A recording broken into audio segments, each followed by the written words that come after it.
a second.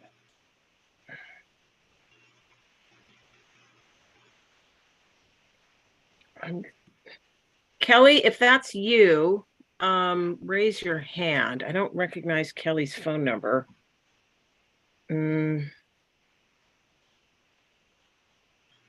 That's not, I don't think that's Kelly. All right, Tess, I'm going to make you, where are you? You host. Okay.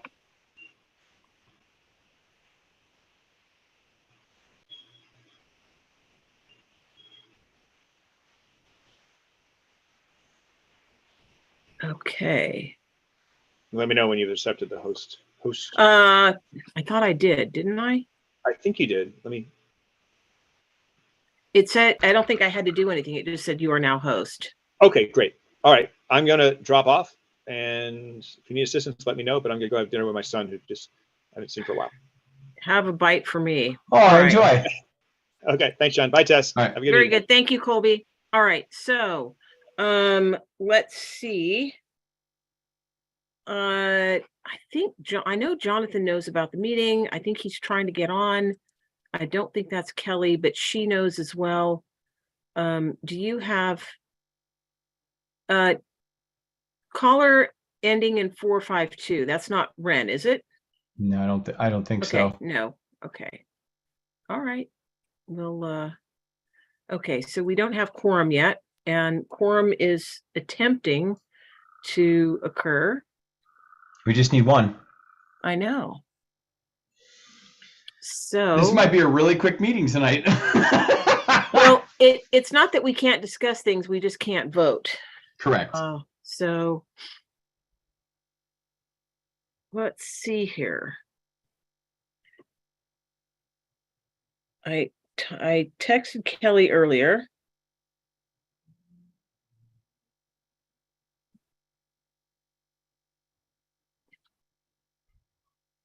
Thank you to our one member of the public present. I'm giving members of our committee an extra minute or two to get here so that we can achieve quorum. There's 5 of us.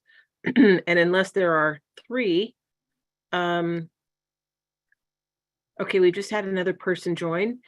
If call-in user number 1, are you one of our board members using a different number? I don't think so. All right, if so, raise your hand. Press star 9. Okay, I guess not. What is up? Okay, one of our board members is trying to log in, is having trouble with Zoom and is restarting. So I want to thank the people here tonight for their patience while we wait to achieve quorum. It's 6:37, and normally I would not wait, but for that fact. So, Sean, your hair looks good short. Oh, thank you. I think I'm going to get my hair cut short too. Okay. Call-in user number 1. Yeah. That's a great name. I should change that to mine. Call-in user number 2. Call-in user number 2. Okay, we do have a third committee member trying to okay, I think we have, here we are. Okay, so. Hi, everyone. Hi, Jonathan. Hey, Jonathan. Welcome. All right. And I know Kelly is supposed to be here as well. Coming. All right. Anyway, we're going to get started, though, now that quorum has been achieved. Good evening, ladies and gentlemen. My name is Tess Taylor. I'm the chair of the Government Affairs Committee for the Greater Toluca Lake Neighborhood Council. I call this meeting to order at 6:38 p.m.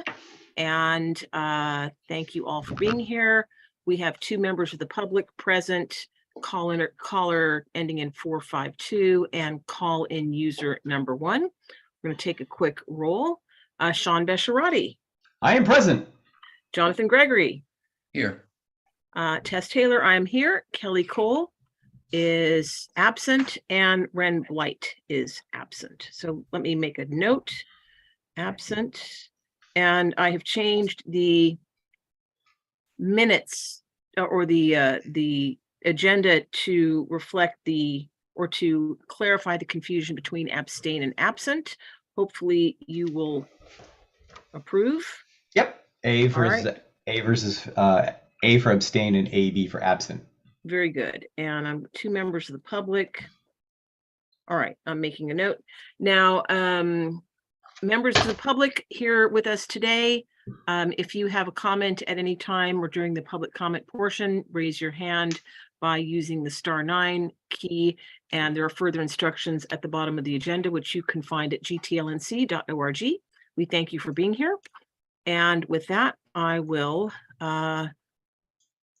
go to the minutes. Item number 2, review and approve minutes. Materials are at gtlnc.org under meeting documents. The motion to approve the GTLNC November 1st, 2022 Governmental Affairs Committee minutes. Opening for discussion. May I have a first? Sean. Thank you, Sean. Second? Jonathan. That falls to you, Jonathan. All right, good. Or technically yourself. Yeah, I guess it could be. All right, 6. All right, any discussion on the minutes? No. I'm good. Sorry. Jonathan? No. All right, let's vote. Sean, how do you vote? Yay. Jonathan? Yes. I vote yes. We pass. It is unanimous. Isn't that nice? Okay, very good. Now moving on to public comment on non-agenda items that are within the Greater Toluca Lake Neighborhood Council's jurisdiction. 2 minutes per speaker. Do we have any comments from members of the public? If so, please raise your hand. All right, I'm not seeing any hands raised.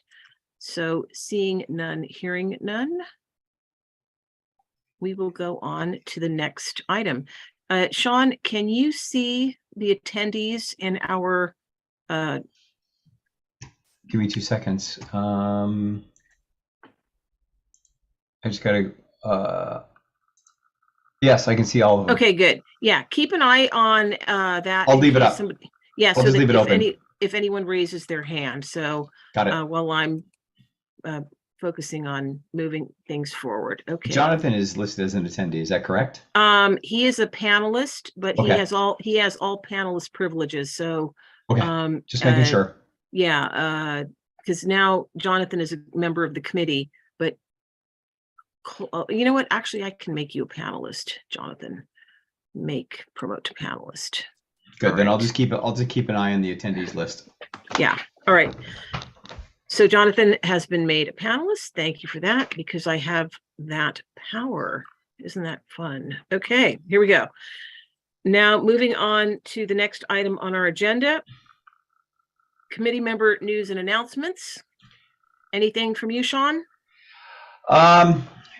It would have been more relevant to yesterday's meeting, unfortunately, because I missed it. It was, with respect to the lights and all the other stuff. So, at the end of the day, we could probably take that offline because it's public safety. So we can touch base on that later. But at this point, I don't have anything.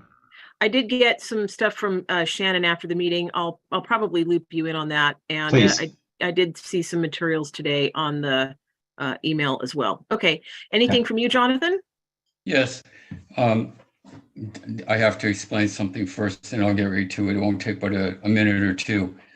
This is, as opposed to legislation, this is recently enacted regulation that it affects all people with a house in Greater Toluca Lake, as well as all over California. So now I'll just read it with the preface that NEM 3 has to do with solar installations on people's homes, so at home. So now I'll just read it. Okay, NEM 3 has NEM 3 been approved? Yes, on December 15th, 2022, the California Public Commission voted unanimously to approve NEM 3. The new policy will take effect on April 13, 2023, following a 120-day sunset period Oh, we lost Jonathan. For NEM2, which is currently in process. So now I'll just tell you what it is. NEM3, the new program, will significantly reduce net metering compensation for rates for new California solar customers by about 75%. However, you'll still have through April 13, 2023 to submit a completed interconnection application and lock in on NEM2 rates for 20 years.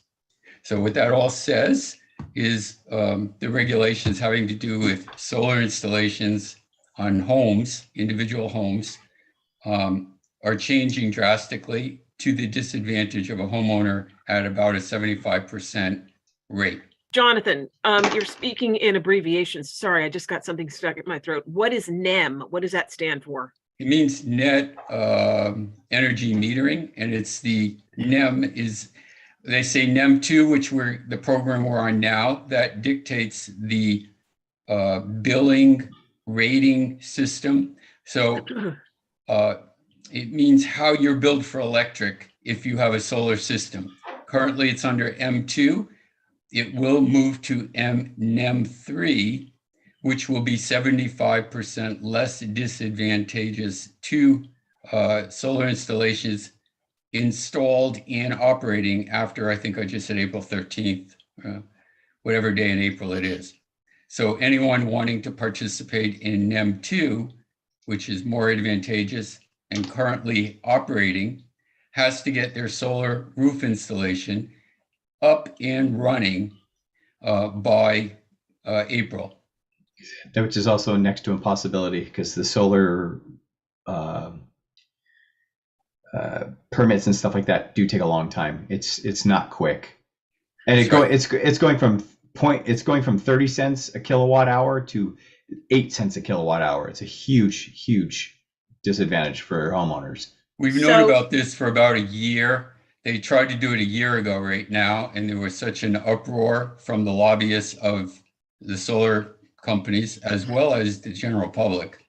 The claim by the government, by the public utilities, is having to do with social justice, that their aspiration is to make it possible for more people to participate in solar installations. They are expensive to put on your house. If you're buying them, there's lots of lease programs.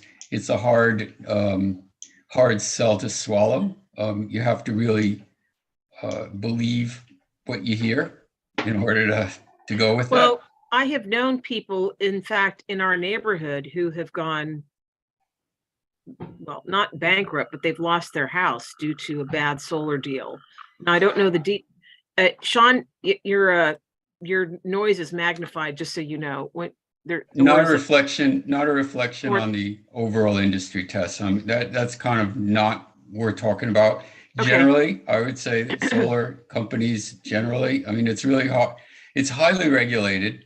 It's hard to find companies to do anything at all that are complying with all of the terms of the government and industry standards. People blame COVID for all the relaxation. So sloppy business is occurring, and it took me a long time to find a decent company to get my installation in, and I was very satisfied and very pleased, but it was a tremendous amount of work to find a solar company that was even given a contract that complied with state standards. Okay, so the bottom line is, I'm hearing noises. Airplane. I hear a helicopter. Okay, sorry guys. Yeah.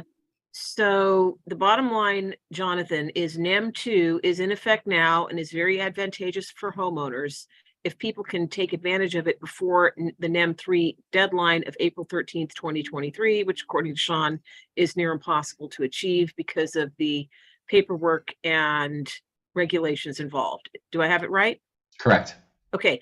Is there anything that we should agendize, let's say for the general board meeting, notify people about this? This is the first time hearing about it. It's like Jonathan said, it's kind of too late for anything unless you've had things in the works. Okay. You're kind of stuck in NEM 3 at this point. To me, it's the kind of thing that ought to be in the newsletter. Okay. But it's not as if most stakeholders are subscribed. Okay. So, it's just something we have to be aware of on, in terms of there are things happening that affect homeowners, and this would be Well, one of them. Jonathan, why don't you, if you send the item to me, or at least a short item, I can include it in our newsletter, including the deadline and links to where people can find more information. And I think as a matter for the executive committee, is it next week that you perhaps ask to agendize how items are handled for publication in the newsletter? Got it. I don't know, typically I would send an announcement to Robin, but there's got to be some procedure. Okay. Got it. So I have no announcements myself. So with that, and again, I'm hearing noises. I don't know where they're coming from, but I don't see it. I think it's on your end, because if you'll see the boxes, yeah. you'll light up when you're speaking. And if there's two people talking, like right now, that you were the primary, and you'll see it. Just look at the little yellow perimeter of where the boxes are coming from. Okay. So that we can be aware of our noise making. Okay, very good. Thank you for that. Committee news and announcements. Moving on to item number 5, legislation of possible interest to the committee, SB 1338 Umberg. This item, Community Assistance, Recovery, and Empowerment, i.e. the CARE Court Program, establishes new judicial branch providing court-ordered care to unhoused and severely mentally ill. Now, I had a stakeholder request that this be agendized in November. The stakeholder was not able to attend that meeting, and I informed the stakeholder again this past weekend and re-agendized it for this meeting. And again, the stakeholder is not able to be here. So I am not as up on this legislation as I would like to be, although I have read a great deal about it in the last day or two. And I think, Jonathan, you have some opinions about it. Now, this is already state law. It's been passed. And this relates to the ability to conservatorship. It's hard to get conservatorship over people who are mentally ill. This apparently, well, from what I understand, this only applies to certain mental conditions, primarily schizophrenics. The CARE Act appoints a public defender, advice, treatment plan under judicial supervision.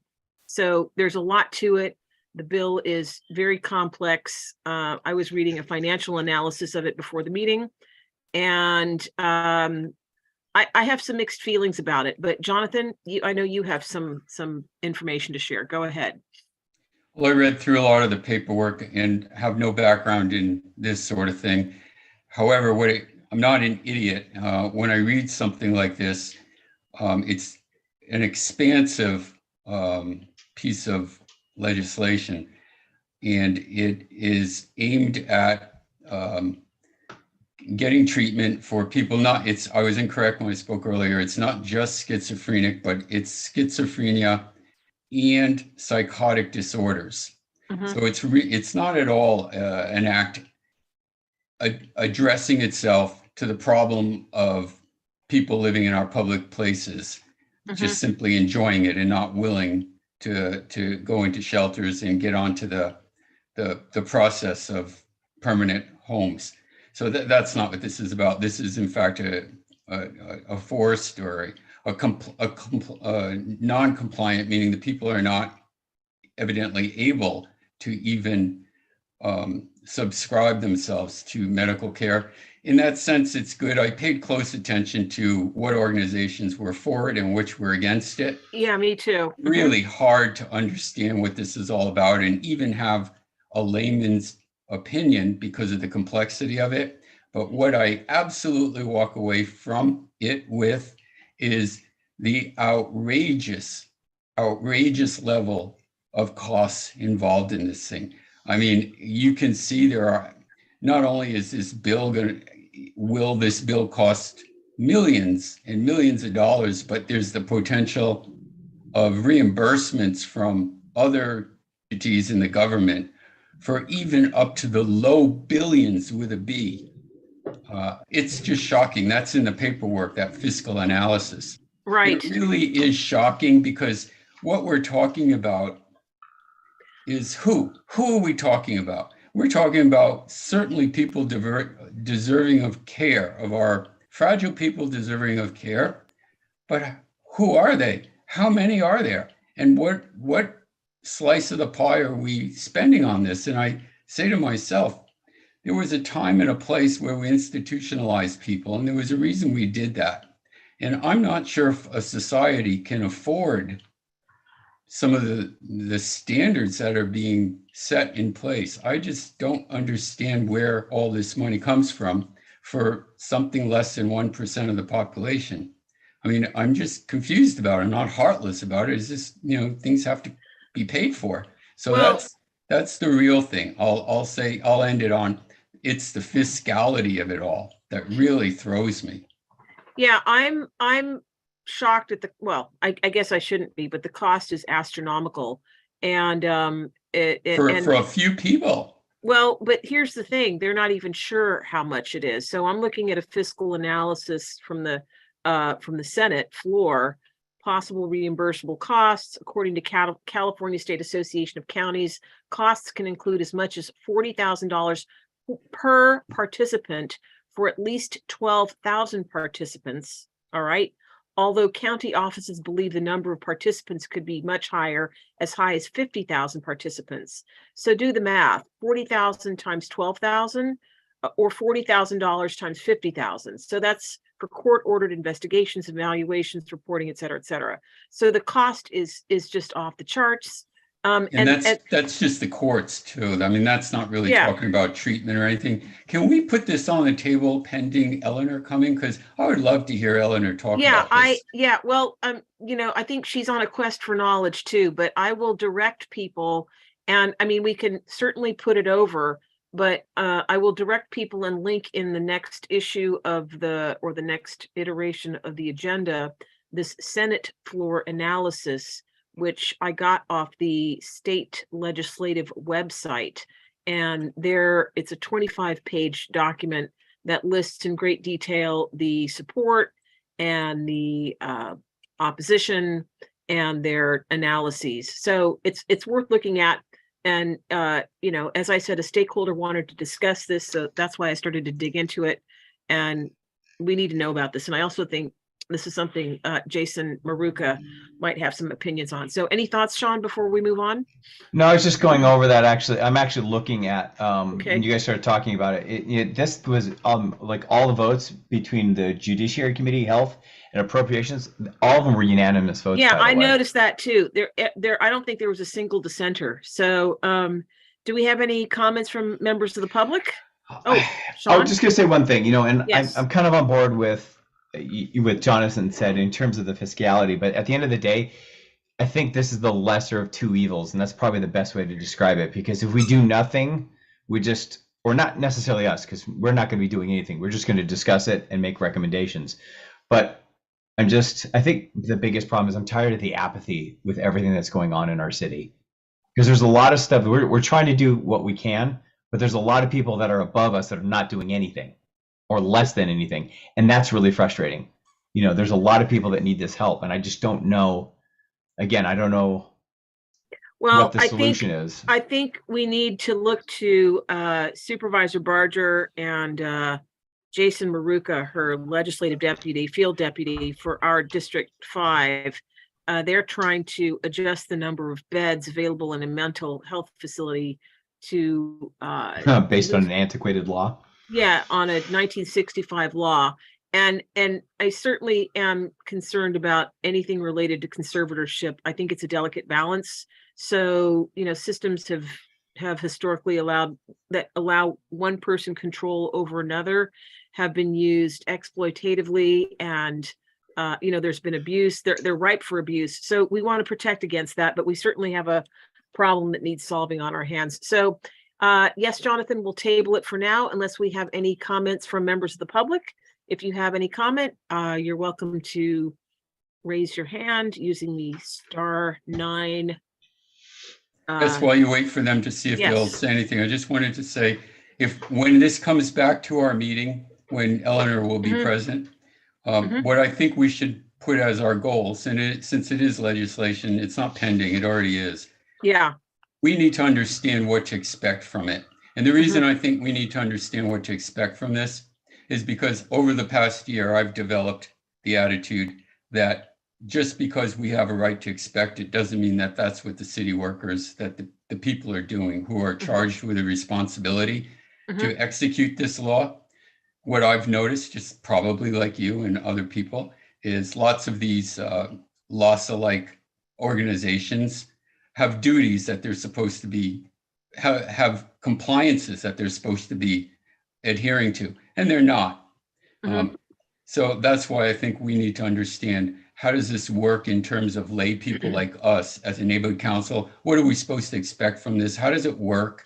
Who does it apply to? And what are the fundamental processes that we have to watch for, that they're happening, and what to do if they're not? Because I think we could reasonably expect it won't go the way it's supposed to go, because people are not doing their job, but they're taking their salary. Thanks. Yeah. Okay. Noted, Jonathan. And I agree. We have to, what does success look like? So that would be my thing. All right. What does success look like? Okay. Moving right along. Table it. All right. I don't see any questions from our members of the public. All right. Now, moving to item number 6, discussion and possible vote. Community impact statement with respect to Council File 22-1146 for steps to remedy issues that led to numerous neighborhood council community impact statements not being transmitted. I shared a link, and so opening this, I think I need to ask for a first. Jonathan first. Thank you. Second. Thank you. Just to make sure. All right. Second, Sean. All right. So I think you guys know about this. The Department of Neighborhood Empowerment manages the community impact statement portal, which is the one reason for which, the main reason, the ostensible reason for which neighborhood councils exist. And it turns out that over a period of at least several years, community impact statements have not been reaching their intended recipients.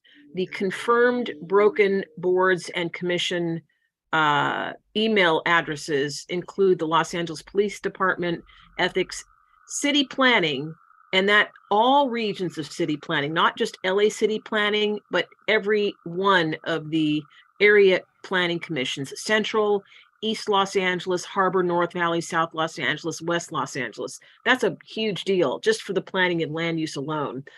Rec and parks have not been receiving their CISs, transportation, etc. There are many more: Affordable Housing Commission, Board of Police Commissioners, Board of Transportation Commissioners, Community Police Advisory Boards, etc.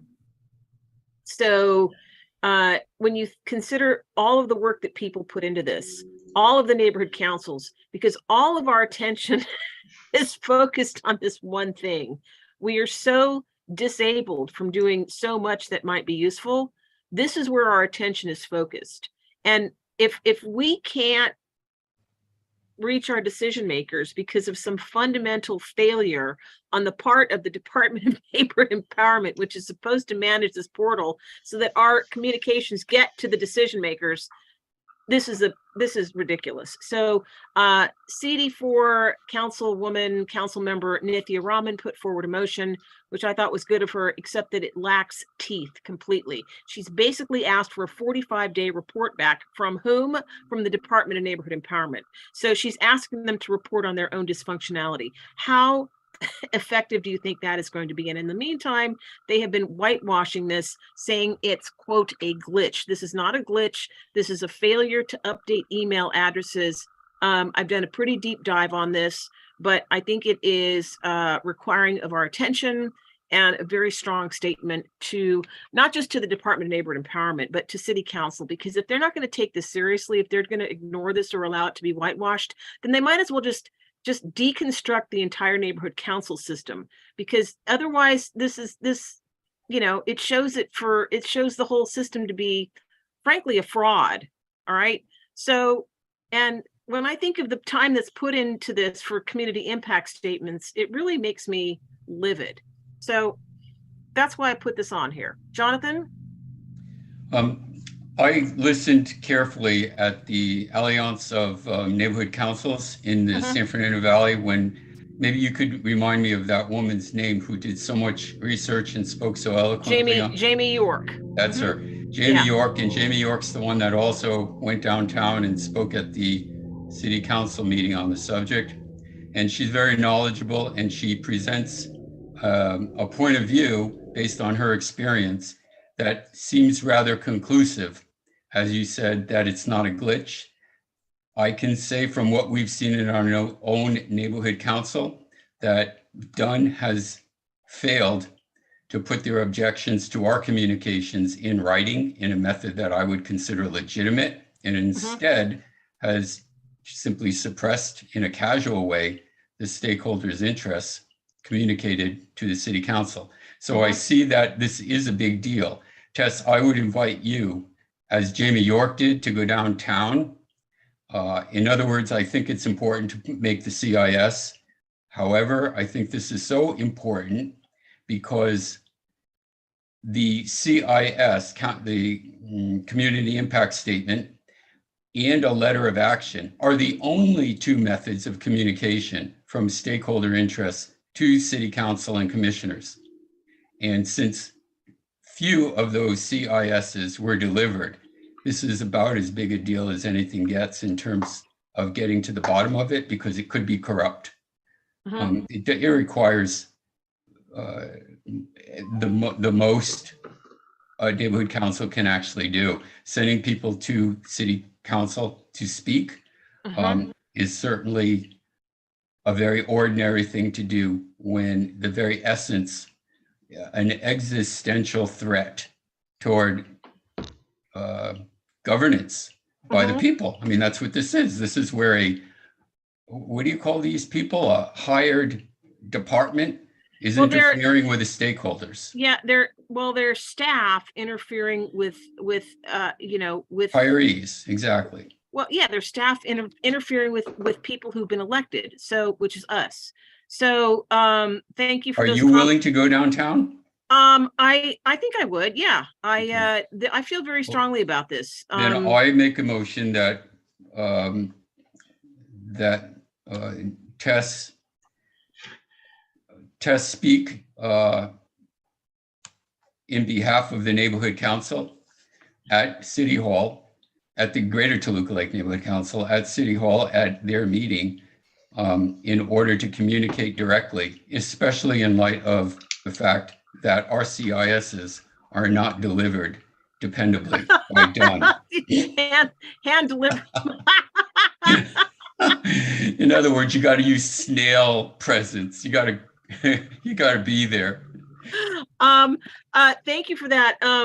But I appreciate your motion. Let's see what Sean has to say first before maybe Sean has an even better idea. Should we teleport into city council, Sean? What do you think? I was going to say, just fold it in tiny little airplanes and just, with all the wind, we should do it now because the wind is where we need it to be. Okay. No, I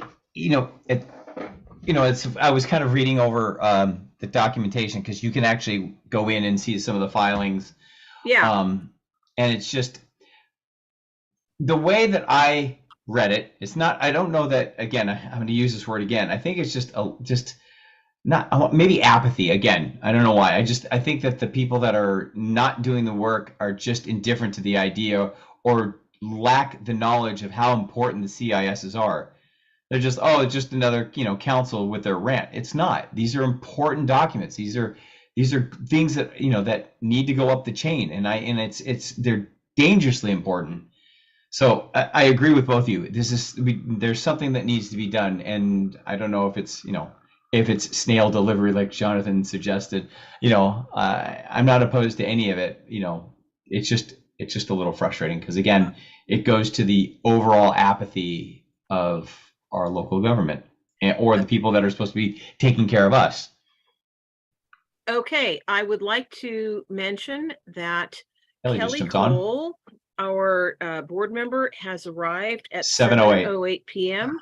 Kelly, you're in the nick of time. We are just discussing. I've been waiting for you guys. I'm sorry. I've been on there for about at 7, but it's Oh, okay. I do apologize. No problem. I'm sorry I'm late. That's okay. We're in the thick of it. And Okay. have you been hearing what we've been saying about? I have, Okay, yes. good. And Good. not surprised to hear that Dunn is not living up to their stated Their potential. their potential, or even their stated reason for existence. Yes. So Sean, you're outraged. Kelly, do you have anything to add? No, I mean, I completely agree that anything we can do in any way to hold them accountable for the lack of I want to say lack of support, but I would say it's actually more active than that, right? It's not neglect. It's like I feel like they go out of their way to not allow us to be as effective as we can as a community organization. To obstruct? Yes, I think. I mean, 8 years. Well, altogether 10 years of experience with them. I've never seen. It's a pattern. I never see it different. Pattern in practice. Okay. Yeah. Mm-hmm. Well, okay. I'm not surprised to hear you say this. So, I was drafting a motion, or I was drafting a community impact statement, but I wanted to talk to you guys first and make sure that we're more or less on the same page here. But Jonathan has suggested something which I like. I mean, I'm willing to go down to city council and do this in person because and that makes a statement in itself too, because we can't trust the portal, so we have to deliver them in person. So sticking to the facts of that, right? The fact is, there's this, exactly. So Jonathan, if you would like to repeat your motion, and then we can first and second it. Okay. I motion that Tess speak in behalf of the Greater Toluca Lake Neighborhood Council at City Hall on the subject of, help me fill it in, the non-delivery of authorized CISs from all neighborhood councils, the broken system. Okay. You can fix that up if you like. Do I have a first? Sean. Okay. Second? Kelly. Excellent. Thank you. Well, yeah, we can go ahead, Kelly. I had one other comment that I don't know the answer to, and perhaps you do, which is, back a couple boards, a couple city councils ago, there was a council member in charge of the committee that included the neighborhood council system. I think it was David Rue, wasn't it? It was David Rue. It was our very own David Rue, yes. Okay. And after that, I don't know that anyone ever took that over. So I wonder who it is now. I don't know. That's a good question. I'll have to look that up. Because there is technically there's supposed to be a council member of the city council who is in charge of the committee that includes the whole functioning of the neighborhood, all the neighborhood councils. Is that part of the charter, or I guess it would have to be, wouldn't it? Yeah, I think so. Okay.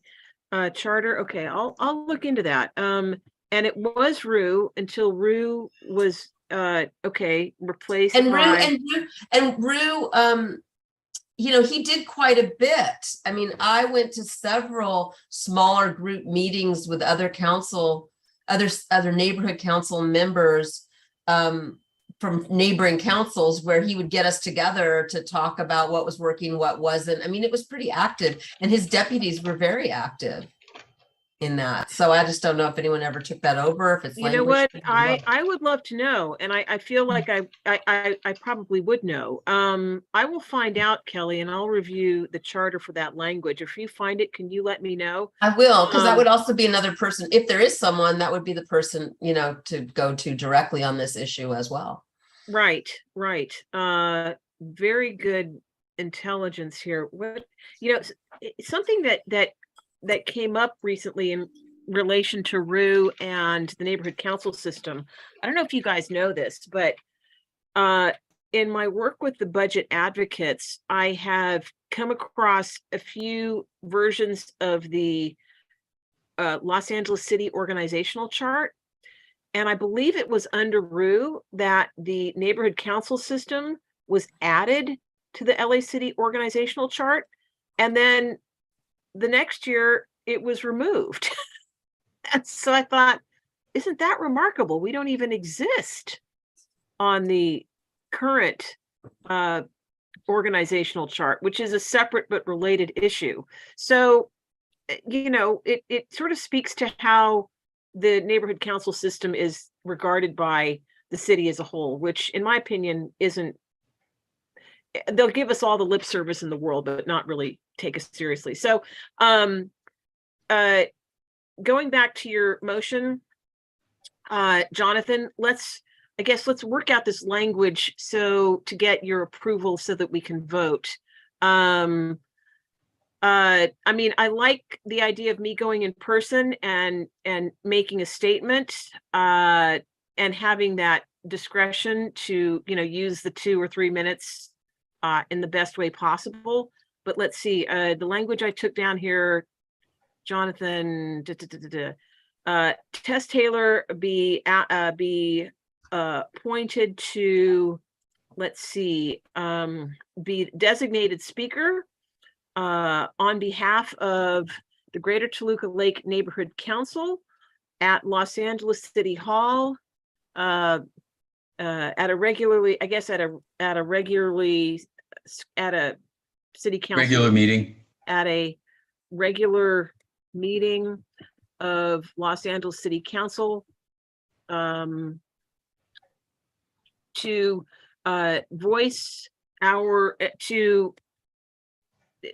I mean, you said non-delivery of authorized or approved CISs via the portal. In order to speak in behalf of the Greater Toluca Lake Neighborhood Council's disappointment in the failure to deliver CISs from all neighborhood councils throughout Los Angeles. Okay, deliver CISs from all. Anything to add, Kelly? No, I think it sounds great. Okay. Los Angeles. Okay. Do we want to throw the Board of Neighborhood Commissions and Neighborhood Commission in there as well? Absolutely. Kelly, It's yeah. Len Schaefer, right? Len Schaefer's Yeah, the South yeah. Valley. Oh. Absolutely. There's no reason why you shouldn't. Okay. I don't know if I'm going to be able to go to all of these meetings. I mean, I would definitely go to a whatchamacallit, but city council, but I don't even know if they're doing them in person, the Board of Neighborhood Commissioners. Kelly, how do you feel about that? Yeah, I think spreading a wide net is always good. Okay. Yeah. Do you want me to send you his email address? I have it. Okay. Okay, let me, let me do a share screen so that we can, you can, I mean, it's just one sentence, but I want to get it right. Let's see. And I think there's a council file related to this as well. Sorry, guys, I don't draft very well on the fly. Okay. Point Tess Taylor, designated speaker, Board of Neighborhood Commissioners,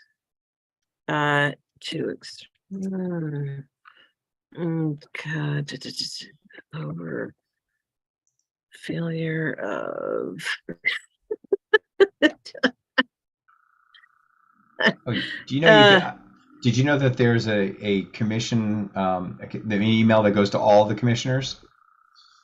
Yes, I do, but that Okay. is precisely part of the problem in that those emails, those general emails have changed, and commissions are changing all the time, so that a person is added, a person is dropped off, the general delivery email address is updated or deleted. So anyway, it's the failure in general to keep these things up to date. All right, so I think I've almost got it here. I'm just taking Jonathan's language before we vote. Let's see. Okay. Yeah, I mean, I don't know if you heard my comment before you were promoted as panelist, Kelly, but Nithya Raman has made a motion, which is great, but it lacks teeth because she's basically given Dunn a 45-day report back to report on itself. What do you think is going to happen? We're doing a great job. Yeah, exactly. Yeah. They've just called it a glitch. Okay, so Oh. they're okay. All right. Yeah. Here we go.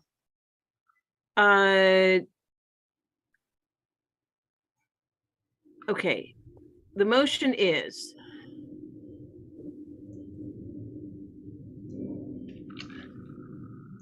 Easy for you to say. okay, that Tess Taylor be designated to speak on behalf of the GTLNC to express its disappointment in Dunn's failure to deliver CISs from GTLNC and all N neighborhood councils throughout Los Angeles to intended recipients. This is getting to be a long sentence. For Tess Taylor, on behalf of GTLNC at LA City Hall at a regular meeting of the Los Angeles City Council and at a regular meeting of the Board of Neighborhood Commissioners to express its disappointment in Dunn's failure to deliver CISs from GTLNC and all neighborhood councils throughout Los Angeles to intended recipients over a period of several years. Any changes to that? That's good. Okay, Yeah, sounds good. take it to a vote. Sean, how do you vote? Yes. Jonathan? Yes. Kelly? Yes. And I'm a yes. All right. So we take that to the board and thank you very much. Moving right along to item number 7. Discussion and possible vote, a community impact statement. The motion is regarding the interactive kiosk program. And the motion is rather long. I'll read it quickly here for the record. The Board of the Greater Toluca Lake Neighborhood Council opposes Council File 221154. Oh, by the way, I apologize. Let me go back and I would like to add the council file reference to Let's have a first and second too. yes, going back to number 6, I do apologize. Agenda item number 6, the item that we just voted on to approve me as a designated speaker. I would like to insert the language there, reference to council file 22-1146. Do I have a first? Sean. Thank you. Do I have a second? Kelly. Kelly first. Sean second. Kelly. Add. Okay. I forgot to do that. Add council file 221146. Should we vote again just to be on the safe side, or As just amended? yeah, as amended? Show of hands. Sean, yes. Jonathan, yes. Kelly, Yes. I am a yes. Okay. Sorry about that. My oversight. I told you I can't edit very well on the fly. Okay, good.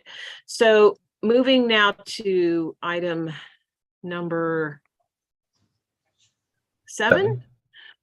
Discussion and possible vote of a community impact statement. The motion reads, the Board of the Greater Toluca Lake Neighborhood Council opposes Council File 22-1154, the interactive kiosk program, otherwise known as IKE, for the following reasons. One, the fact that most of the kiosks will be digital displays affects the safety and that drivers will be distracted by flashing and changing displays at critical intersections and turn points. Number two, this significant expansion of digital signage advertising will increase urban blight. Three, there are no controls over data collection by the kiosk companies of pedestrian or driver information and how such data will be used. Four, there has been a lack of community input into this proposal. Digital display kiosks need full community and environmental review. Five, piggybacking on the city of Houston is inappropriate benchmarking as Houston building codes differ from Los Angeles codes, among other things. Six, putting kiosks on sidewalks in the public right of way takes away public access to sidewalks. This triggers Americans with Disabilities Act's issues, which mitigate against putting kiosks on sidewalks. Seven, today, most individuals get directional information from their cell phones, which render kiosks irrelevant. Eight, there's no information as to the cost and plans for protection of kiosks from vandalism or what entity will bear the cost to repair damaged kiosks. Nine, there is a question as to where the energy source for these kiosks will be located and if they will be available for people to tap into. This motion is also to be submitted as a community impact statement, CIS, to Council File 221154. May I have a first? Sean. Thank you, Sean. Second. Kelly. Thank you, Kelly. Any comments? I have. You want me to go first? Go ahead. Okay. First of all, the motion was submitted by Buscaino Yes. and O'Farrell. Okay, so we know who this is coming from. There's some premises of this whole thing, but before I even talk about what they wrote, let's just use our minds. The claim here is the increased tourism. What isn't being talked about here? The Olympics. The detrimental effect that what's going on in the streets of Los Angeles has not only national recognition, but also international recognition. And Los Angeles is not considered a desirable city based on its own failure to govern. So we've got such a mess going on in the streets that it isn't at all considered appealing for tourism or increased conferences, those sort of things. It's not to say there won't be anyone coming, but now let's take a look at what they wrote. When you start out in that, it's not easy with electronics. It's not like in the days when we used to have papers in front of us, but this whole thing starts out with this paragraph. In 2020, the city of Los Angeles adopted this master plan, okay? As one of the fastest growing industries, tourism has been a stabilizing force for the city's economy as an integral part of the foundation of our city. That's true. But the real problem is they seem to think that it's going to be expanding. They wrote, in order to handle the large increase visitation expected in the upcoming years. Okay, you have to ask yourself, what are these people on who are thinking this? Well, anytime you go to the statistics coming out of the government, the city, you start finding things a whole lot different than if you just take a second and look at, for example, I went to statistica.com. Let me just read to you what they wrote. November 9th, 2021. Los Angeles, California was forecast to account for only 29 million visitors in 2020. This showed a decline of approximately 22 million visitors when compared to the pre-COVID-19 estimate of 51 million visitors. All right, what does that tell you? It tells you someone's lying. Somebody's lying is what that is, okay? And I just want to continue on this part Tess raised about, it really caught me when they compared Los Angeles to Houston, that these are birds of a feather, sister cities. I took some time and I looked up a few facts about Houston that I'd like to share with you. Okay, here we go. What is the homeless rate in Houston? The 2022 homeless count in survey shows that we can expect to see 3,223 people experiencing homelessness at any given moment in the Houston region. I'm not done. What 3 states have the highest homeless population? Key findings: California, New York, and Florida have the largest homeless populations. That was in May of 2022. You don't see Texas there. Is there a homeless problem in Houston? During the last decade, Houston, the nation's fourth most populous city, has moved more than 25,000 homeless people directly into apartments and houses. The overwhelming majority of them have remained housed after 2 years, dated 2022, June 24th. One final thing on that. How did Houston solve homelessness? Now, when I read this answer to you, what I get out of it, it's nothing like LA. So listen carefully to what I say to you right now and ask yourself, does that sound like LA? The answer is no. Houston has decommissioned 8 homeless encampments in the last year, offering residents a path to permanent housing. Between 85 and 90% of homeless people take up that offer. 85 to 90% take it up. Those who don't still have to move on from the encampments. Houston's approach can be summed up as strategic clarity. That's how they call it. That was January 30th, 2022. They think Los Angeles has something similar going on in Houston. What's the homeless count in Los Angeles? HUD puts it at 65,000 in the city of LA. LA puts it at 45,000 in LA City, and the LA City and LA County combined by the county's measure is 65,000, which is Jonathan, let me ask you, sorry, before you get too far going, where did you get these statistics, the most recent ones about the 25,000 who've been mostly received homes and stayed put? I just went on the internet. I just started tapping around. I'm not building a case where I can actually reference. I have screenshots of everything I found that I'm reading to you. It took me about 10 minutes to do before a meeting, and I'm just thinking to myself, do these people writing these motions in City Hall are they actually convinced? No, the whole world is crazy? Well, there's a lot of lobbying money on this. I'll give more details. See if Kelly and Sean have anything to say first. I mean, honestly, the first thing I thought of was, why do we need these? Just the overall cost. Yeah. Okay.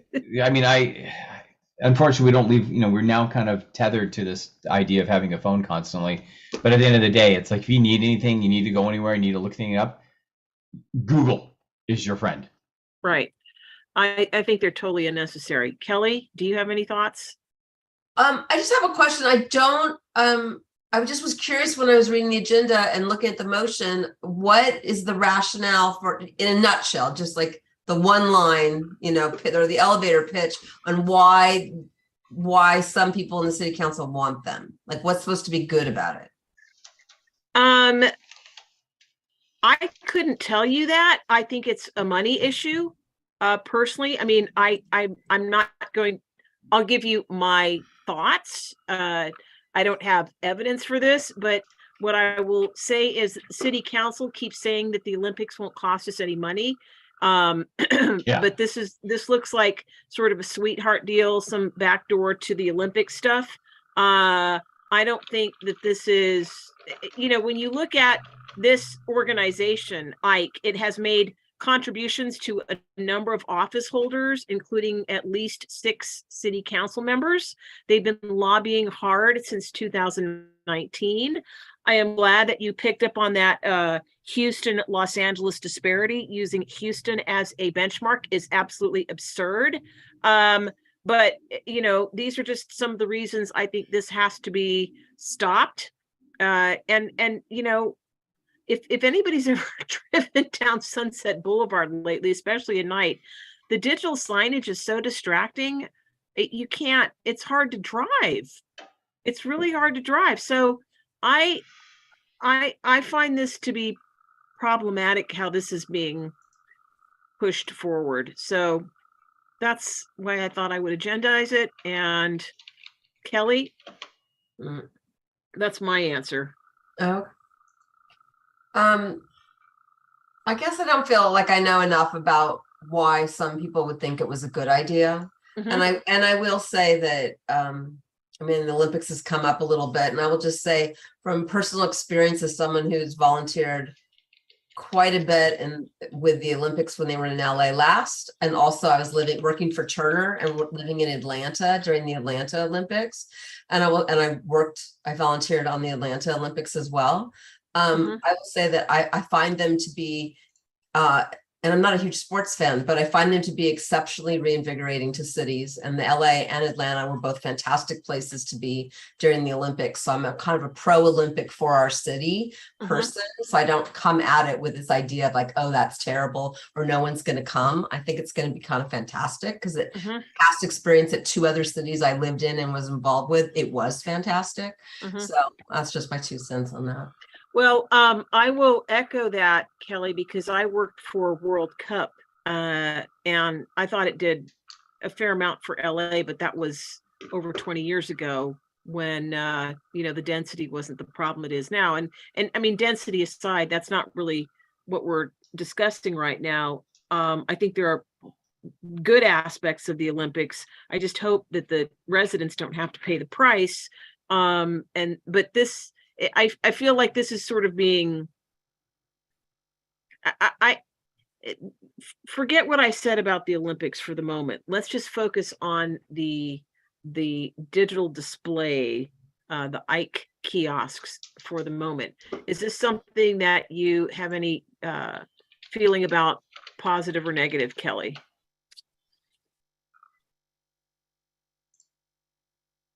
Are you there, Kelly? Yeah. I feel like I don't know enough at this Okay. point to support this CIS because I just that's negative Okay. about it. So I just Okay. don't- All right. Do we want to move it to a vote? Do we have any comments from members of the public? Yeah, they're big. I don't know if have you guys seen pictures of them? They are big. They're really big. They're as tall as street signs. I mean, they're on the Ike's website. The people, people are average 5, maybe 5.5, 6 feet tall. These are well taller than most of these people, and they're huge. And they're right on they're right on the street. All right. Any comments from members of the public going once? Oh, Kelly, do you have another comment? I will say one thing, and this is just, again, I don't know enough about it to have a truly informed opinion, but I will say that I've wanted something along these lines. I'm looking at the Ike Smart City website right now. I wanted something along these lines in our community because it's the digital bulletin board for the neighborhood council. So when I chaired outreach, for 2 terms, I always wanted something like this that would help the community know about all the stuff the council does. So anyway. I think that would be a cool idea, but not the way that they have them faced so that they're perpendicular to the street. Maybe it was like something that was kind of like parallel to the street that was facing off street onto the curb so someone could look at them maybe at a 45-degree angle or something. But I see what you're saying. Yeah, well, that's a good, Sean, that's a good idea. Like just where they're facing matters a lot. You're right. Absolutely. Sean, where they're facing. Okay. Perpendicular versus not. Okay. Well, that's a good point too, Kelly, but you're talking about one sign versus, How many? citywide. Yeah. And I just think the number of them to me is problematic, but, point well taken. Why don't we get a digital sign on? I will say that if somehow they get away, that somehow it moves forward and it happens, that we should absolutely earmark that if one's in our community, one has to be in every neighborhood council community, well placed, and that neighborhood councils get to control some of the programming. That's a good idea. That will be our negotiating fallback position. If things go as I hope they go. But anyway, so shall we move this to the vote? To a vote, seeing no members of the public wishing to make a comment. Jonathan, how do you vote? Can you read it? Oh, okay. Let me read the motion again. Thank you. The motion is the board of the Greater Toluca Lake Neighborhood Council opposes Council File 221154 the interactive IKE program for the following reasons. Would you like me to read all of the reasons again? No. Anybody? Okay. Okay. Okay, so Jonathan, how do you vote? Yes, I support not agreeing to it. Okay, Did so I- you oppose it, so I- therefore, you oppose. Okay, yes. Okay, so you Right. vote yes to oppose. Sean, how do you vote? Yes to oppose. Kelly, how do you vote? I abstain. I don't know enough. Okay, and I vote yes to oppose. All right, so the motion carries 3-0-1. All right, thank you very much. Moving on to item number 8. This was brought forward by a stakeholder, and this relates to, well, I'll read it, but I'll just make a quick summary, which is, to me, what's more important about this is the sovereignty of the neighborhood council rather than the subject of the motion. But that can be discussed in a moment. So the motion for item number 8. The Board of the Greater Toluca Lake Neighborhood Council requests that Council President Krikorian bring forth a resolution to oppose the policies and special directives of Los Angeles County District Attorney George Gascon. There has been a crime surge in Los Angeles since the initiation of DA Gascon's policies and directives from misdemeanors to violent felonies. DA Gascon's newly instituted policies and directives have contributed to this surge. For example, DA Gascon issued Special Directive 20-07, which lists numerous misdemeanors generally declined or dismissed before arraignment, including resisting arrest, drinking in public, public intoxication, trespassing, and drug and paraphernalia possession. This has directly led to non-enforcement of quality of life crimes throughout the city. Special Directive 20-08 eliminated certain sentencing enhancements for career criminals, including the 3 strikes law and gang enhancements. DA Gascon only modified that policy after a judge issued a preliminary injunction against it for non-compliance with state law. Our DA refuses to enforce cash bail under Special Directive 20-06, which has resulted in a revolving door policy of repeat criminals being set free only to commit more crime while awaiting trial. Only after a few high-profile violent felony cases did he agree to consider cash bail in rare circumstances. DA Gascon will not defend existing death penalty cases, and that's in quotes, under Special Directive 20-11, even though California voters support the death penalty. He refuses to send prosecutors to parole hearings. DA Gascon refuses to try juvenile offenders in adult court, no matter how heinous the crime. A man recently arrested for the slaying of a homeless man had been released from prison last year after just serving 8 years of a life sentence for double murder because DA Gascon refused to transfer the case from juvenile to adult court. DA Gascon's dangerous policies and special directives continue to endanger all Angelenos. Voters and residents of the Greater Toluca Lake are concerned about the DA's non-prosecution of crimes that affect our quality of life. Our laws must be enforced, not undermined by the DA. The time is now for the City Council to support the repeal of these dangerous, ill-conceived, and even unlawful policies of DA Gascon. The safety, well-being, and quality of life for all Angelenos are at stake. This motion is also to be submitted as a request for action to Council President and Council District 2 Councilmember Paul Krikorian. May I have a first? Sean. Jonathan. Second. Jonathan. Thank you. Comments or questions?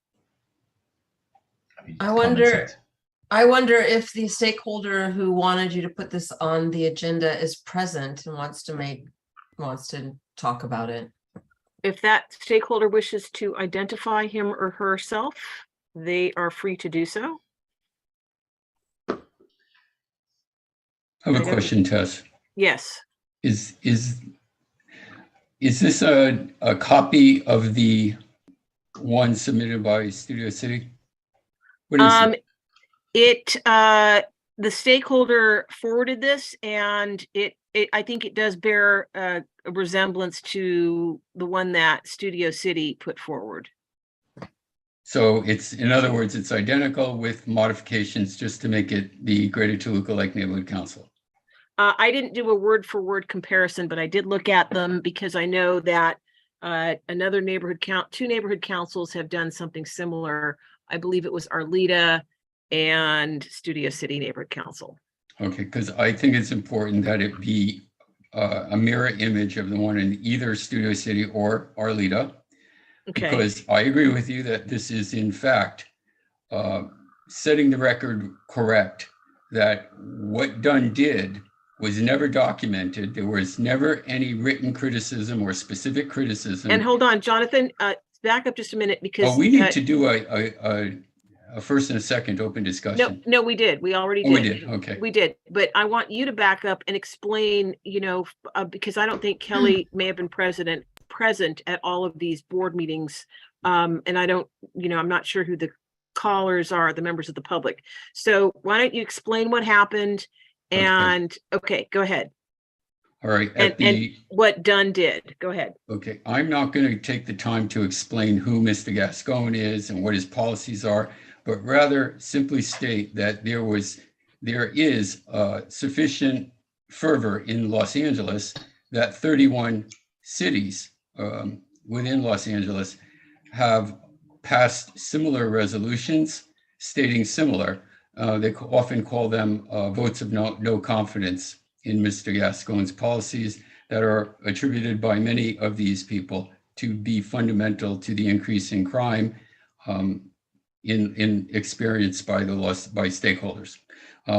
Our neighborhood council made an effort to pass a CIS similar to stating something similar as all these 31 towns did. And Dunn got involved and said, actually threatened retribution for this neighborhood council if we move forward, that individual board members could be held accountable, or I forget their exact words, but they would refuse to indemnify us, but Right. against what was never quite clear. Just a point of clarification. So Mhm. our Dunn rep at a board meeting stated this? yes. Yes. And I actually transcribed the conversation. I went back and listened to the recording and put every word and every into the transcription, if that's the right word, transcription. Yeah, and Jonathan, may I suggest that you send that to Kelly Cole too, because Kelly, I'll let Jonathan finish, but I think it's something you should see. Go ahead, Jonathan. Right. That'd be great. Thank you. When this came, let me just cut that part off, that it was suppressed by Dunn. Evidently, Erica went to, you probably remember her name, to the city attorney. Yeah. Elise Rudin. Elise Rudin, and we never got anything in writing. We got vague comments, just abstract things. I mean, here we have a neighborhood council that's mandated to do exactly this. And if you look at our mandate, it actually specifies public safety. So we're doing exactly what a neighborhood council is mandated to do on a subject that we're mandated to particularly pay attention to, which is public safety.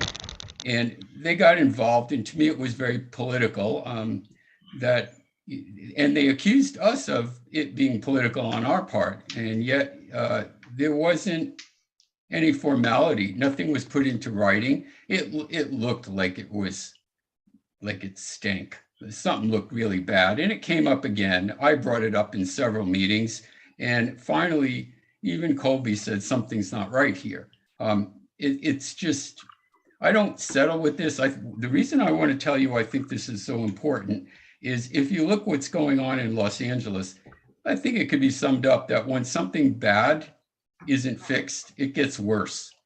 And I think that's what I saw last year on this particular issue, is that we have an obligation to set the record straight as to what the mandate is of a neighborhood council. Like Tess said, it's not so much about the Gascon thing anymore, but it's about the neighborhood council's mandated responsibility to communicate with the city government the interests of the varied interests of the stakeholders.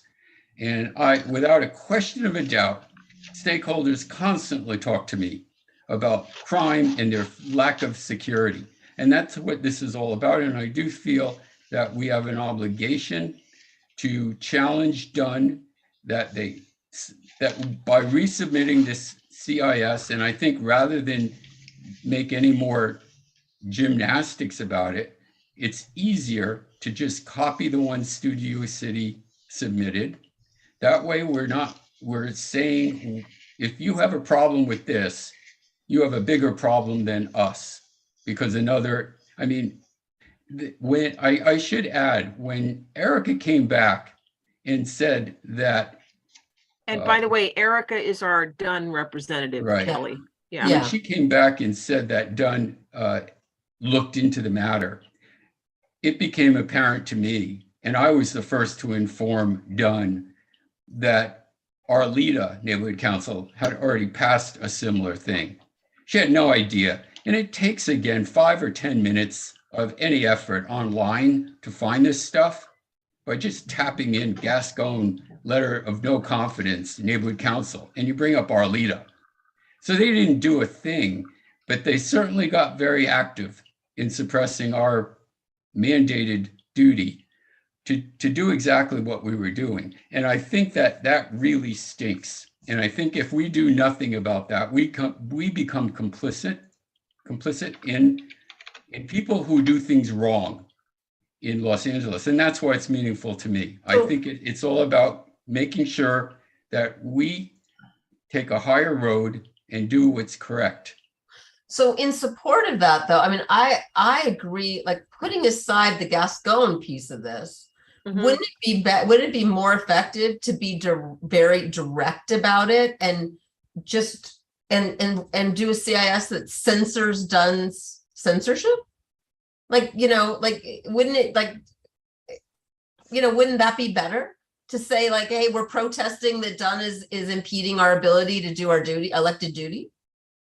That's a bigger deal, and I don't want to invest a lot of energy into it. In other words, I think that we're sending the signal to Dunn that they're not going to stop us from doing, they are hirees. This is a board of elected people to represent the stakeholders. So I think that that's what needs to be achieved. And I think the way to do it with the least amount of effort, because we have other things that are important too for our attention, is to simply take a copy of one of the 2 that have already been passed, to my knowledge, by neighborhood councils.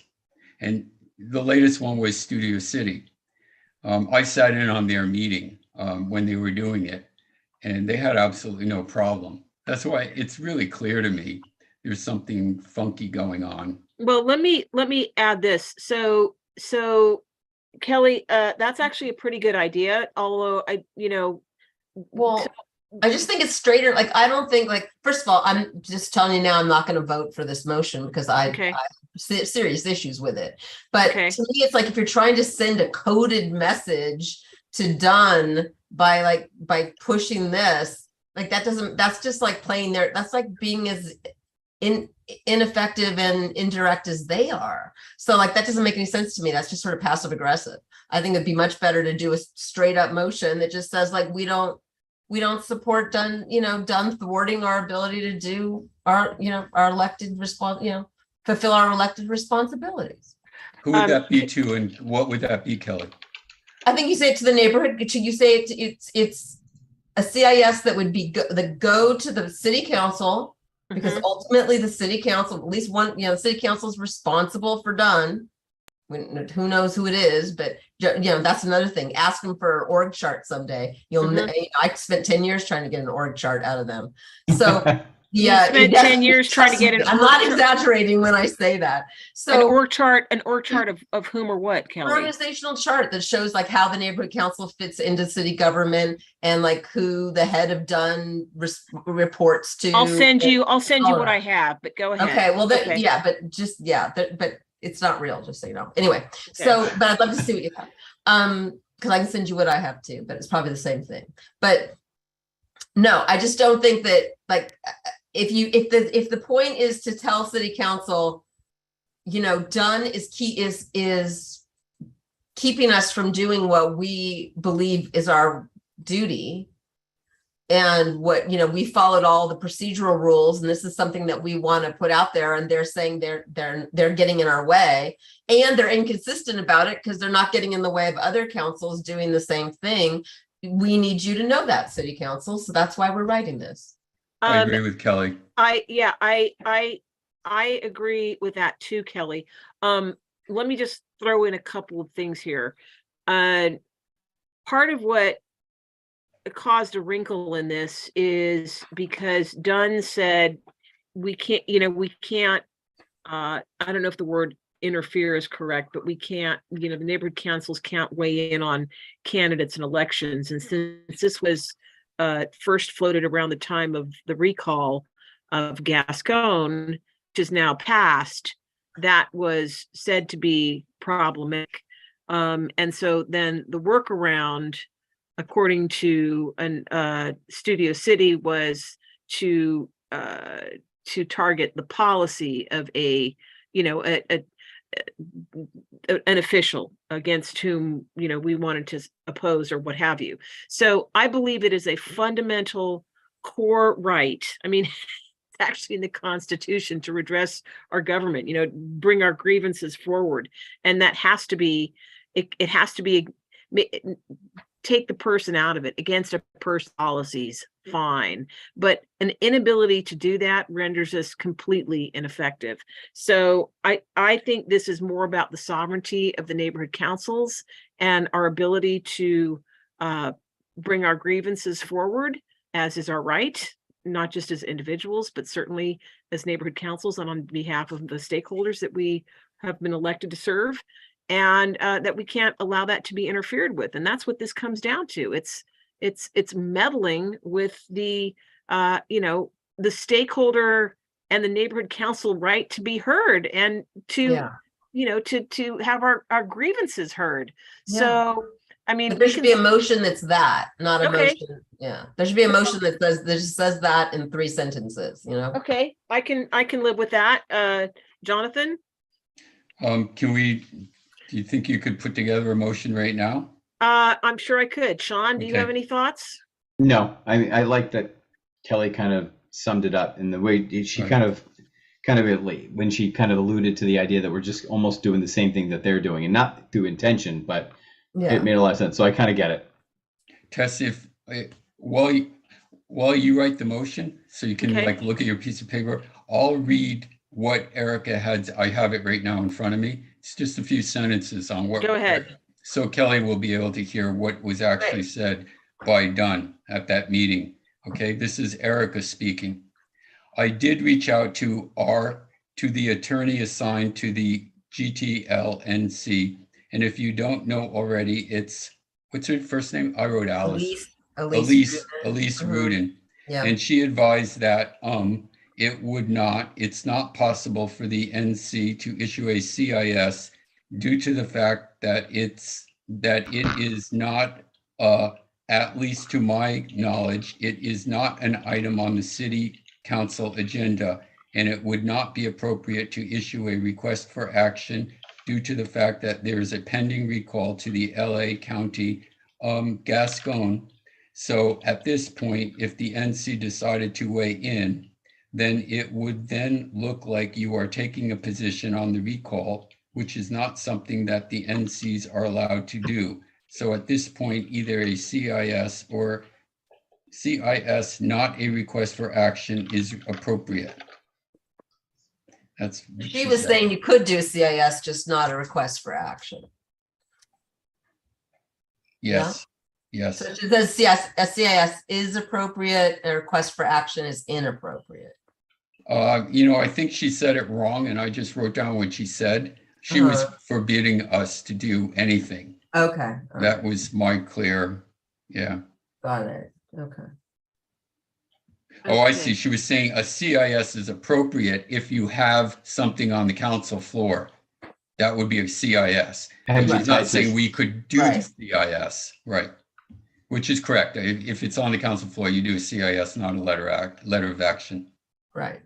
And she's All calling right. it a request for action. They call it letters of action. Yeah. Okay, so this is going to be a request. A Is letter this of a? action. This is a letter of action. Okay. Okay, so I'm trying to put something together here.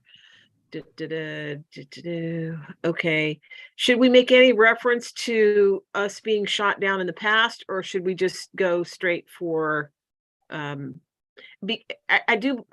think some context might be useful. Kelly, can you repeat what you said? Yeah, I think, well, just to clarify, we know for sure that Studio City did something like this Yes, motion. absolutely, They did it yes. and Arleta did it, and both of them were allowed to do it without any problems with their done reps.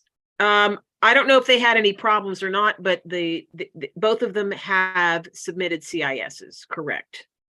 Okay, so to me, that would be one of the points to make is that Dunn and the city attorney, because I would say that Elise Ruden's, that Elise Ruden is, it always goes back to Elise Ruden actually, but I would just say that, inconsistently applying, like that alone is an example that they're not behaving how they're, in the way they're supposed to, because they're inconsistently some councils are allowed to do it and some aren't.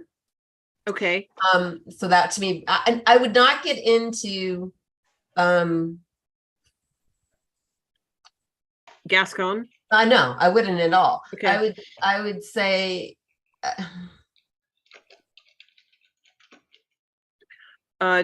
we want to do this on the fly right now because we want to be able to vote on it right now. Is that what? Yeah, I mean, yeah, although, my personal preference would be to work on something and then. I think it's pretty, I will say that I think this is pretty, I mean, I'm all for this and I will work on it with you, but I think it has to be worked on a little bit. I don't think we should do it on the fly. I think it's pretty serious. I think it needs I think so too, because I would want to look at some prior cases and so forth. So, but if we, how do we do this, Kelly, if we want to get this submitted for the general board meeting this month? Or would it have to wait? Well, first of all, one, you can have a working meeting, just you and I can meet to talk, and it's a working meeting. It doesn't have to be posted or agendized. And two, we don't have to, it doesn't have to be, we follow a protocol in our council where we tend to bring motions to the general board meeting that have already been approved in committee, but they don't have to be. That's just a tradition. That's not a mandate. Okay. All right. So then I'd have to have. But I do think it probably has a better chance of being accepted by us waiting a month and meeting, having our next meeting next month and, with a wordsmithed motion. Yeah, so then they would go, I mean, there's not a sense of urgency. I mean, it's important. So why not get it right? And this would be actually something I say, like, it's okay if it goes to the general board meeting in February instead of January. Yeah. I mean, I'm in no rush and I don't see any time sensitivity to this. Sean or Jonathan, do you have any thoughts? I would say only that it'd be nice to have done before you go down to city council to talk about Dunn's bad behavior on delivering all CISs, since this is just an extension of the same thing of preempting a CIS from ever being written. By the way, put it in your meeting notes that it was the general meeting of May 17th, so you don't have to look for it. That's where that happened. Okay, so Jonathan, you're saying it would be good to have this before I go down to city council, assuming our board approves? Yeah, it's something you might want to do at the same time because it's about Dunn and it's about CISs and it's about a neighborhood council's ability to advocate varied interests of stakeholders. Okay, so in other words, you're proposing that assuming the board approves appointing me a representative for the other issue, the Right. portal issue. Assuming we get this on the agenda and approved as well, that I go forward and speak at city council on this as well. That's what You you're could just suggesting. mention it as, Yeah, right. how to say, Okay. fodder in a theme of Yeah. misbehavior. Okay. Okay. Yeah, I mean, maybe, well, this isn't on a council. Yeah, I'd have to think about what the most effective way to handle this would be, two at once or, in sequence. But anyway, Well, it I'm could be all handled for- as confidence. I mean, neighborhood councils are supposed to be confident in done as an authority of references. Mhm. And I mean, I was brand new on the neighborhood council listening to this crap that didn't make any sense. And I'm sitting there thinking, what on earth? What kind of professional conduct is this where nothing's in writing? And they're interfering with, I mean, it's substantial what they were doing, and Yeah, there's nothing in writing. It is interference. So anyway, I'm okay with tabling this because or postponing it because I do want it to be wordsmithed, as you said, Okay. Kelly. So do we have anything further on this? Just remember, it was May 17th, Right. that meeting. Okay. Sean, anything further? Nope. I was just actually doing a little research on her, Elise Rudin, because I Okay. remember reading something, but we'll talk offline. Yeah. And Kelly, so why don't you and I get Yeah. together on this and come up with a few sentences? That'd be great. That'd be Yeah, great. and maybe if we have it in time for the board meeting, that would be good. But anyway, Okay, yeah, I don't think- we can try. Sometimes I know sometimes it All has right. a better chance of, but sometimes has a better chance of passing if everyone on our committee has already said yes to it. But it doesn't have to, it doesn't Okay. have to be that way. So. Good. Well, and I want to avoid a serial meeting too. So Well, working meetings, are allowed. a working meeting is allowed. Okay, very good. So with that, we will then move on to the next item, unless there are comments from members of the public, in which case you can raise your hand. And I have not seen any raised hands from any member of the public at all. Just making sure you guys are with us. And if you have anything to say, please let us know. All right. So new business, future projects. Jonathan, you were going to send me something about the solar for our newsletter. We have a standing item on the agenda for legislation. Anything or topics that people have an interest in? Any new business or future projects? All right. Seeing no comments, I'm going to get Jason Maruka in here at some point. I do understand from Colby that we're close to returning to in-person meetings. He's going to be making an announcement at the January board meeting. So interested to hear about that. Old business, I think we're okay. So unless there are any further comments, I will adjourn this meeting at 8:07 p.m. Thank you for all. your time, folks. Thank All right, you. everybody. Thanks, everybody. Thanks Happy for New being Year. here. Happy New Year. Happy New Year. Happy Bye-bye. New Year. Bye-bye.